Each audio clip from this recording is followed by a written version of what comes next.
मजबूरी से आदमी कहता है कि मैं मेडल बेचता हूँ, कोई अपनी जिंदगी की पूजा नहीं बेचता है।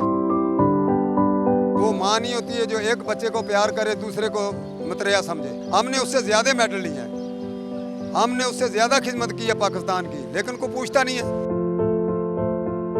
मैंने पहले गुर्ज बेच दिया है, वो मेरा 18,000 का बिका था, क्योंकि मेरा ये तो बहुत शान की बात होती है, आपने अपने इनाम ही बेच दिया। अभी मैं अपने गोल्ड मेडल बेचने के लिए तैयार हूँ, क्योंकि जब आदमी की एक जॉब छीनी जाए तो फिर मैंने तो अपने मेडल ही बेच ले। मरियम नवाज तो खिलाड़ियों की इज्जत करती है, लेकिन आप मुझे बताएं कि मैं तो रो रहा हूँ, मुझे तो कोई पूछ नहीं रहा है। नाज़िम, मैं यहाँ से गुजरी तो मैंने अपने पीछे एक शख्स देखा जिसने अपने गले में गोल्ड मेडल पहने हुए हैं और हाथ में एक लेटर पकड़ा हुआ है जिसपे लिखा हुआ है कि अल्लाह के वास्ते मेरे गोल्ड मेडल खरीद ले। तो इस शख्स के पास चलते और जानते हैं कि आखिर इसकी क्या मजबूरी है कि वो अपने गोल्ड मेडल सेल करे।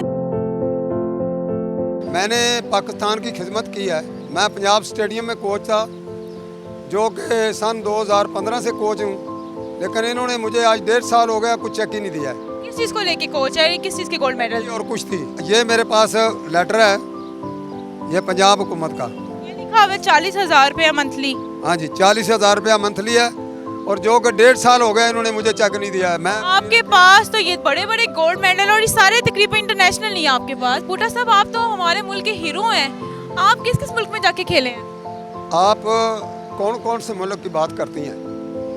मैं ईरान गया हूँ, चाइना गया हूँ, कनाडा गया हूँ और तुर्की वगैरह तमाम मुल्क में गया हूँ। ये मेडल मेरे पास हैं। इससे कितने मेडल आपके पास गोल्ड मेडल? ये अभी मेरे पास 28 मेडल है। माशाल्लाह, 28 मेडल और सारे गोल्ड मेडल हैं। सड़क के किनारे क्यों बैठे हुए हैं? मैं इसलिए बैठा हूँ कि कोई मुझे ऐसा मिले जो मुझसे ये मेरे मेडल खरीद रहा है। आपको पता है कि मैं अपना घर बेच दिया, मेरी बीवी ब्लड कैंसर की मरीज़ थी, मैंने घर बेच दिया है।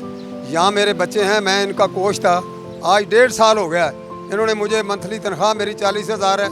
इन्होंने मुझे कहा कि हमने आपको फारग कर दिया है, मुझे पता ही नहीं है, मैं क्या करूं फिर? मैं अभी मांगना तो थोड़ा ही है, अभी आज मेरा मुल्क है, मैं इनसे ये मेरा हक है, मैं पाकिस्तान का नहीं हूं, ये क्यों ऐसे मेरे साथ कर रहे हैं? मैंने पहले गुर्ज बेच दिया है, वो मेरा 18,000 का बिका था, क्योंकि मेरा ये तो बहुत शान की बात होती है, आपने अपने इनाम ही बेच दिया। अभी मैं अपने गोल्ड मेडल बेचने के लिए तैयार हूँ, क्योंकि जब आदमी की एक जॉब छीनी जाए तो फिर मैंने तो अपने मेडल ही बेच ले। मरियम नवाज तो खिलाड़ियों की इज्जत करती है, लेकिन आप मुझे बताएं कि मैं तो रो रहा हूँ, मुझे तो कोई पूछ नहीं रहा है। अगर लीडर की बात आती है तो ये मेरा लीडर आप देख लें, ये मेरा लीडर है मियाँ नवाज शरीफ। मैं इनकी तस्वीर लेकर 2-3 दफ़ा गया हूँ वज़ीर आला हाउस, मुझे कहते हैं भाईजान हम तस्वीर को क्या करें, आप वापस जाएं, हमारी वर्दियाँ उतर जाएंगी। बूटा साहब, आपने कितने साल कबड्डी में काम किया? मैंने 20 साल 25 साल तो मैं खुद गेम खेल करता रहा हूँ, 1979 से लेकर 2015 तक। वो माँ नहीं होती है जो एक बच्चे को प्यार करे, दूसरे को मतरेया समझे। हमने उससे ज्यादा मेडल लिए हैं, हमने उससे ज्यादा खिदमत की है पाकिस्तान की, लेकिन कोई पूछता नहीं है। हालात बहुत खराब हैं, इसलिए मैं यहाँ मेडल लेकर आया हूँ। मजबूरी से आदमी कहता है कि मैं मेडल बेचता हूँ, कोई अपनी जिंदगी की पूजा नहीं बेचता है।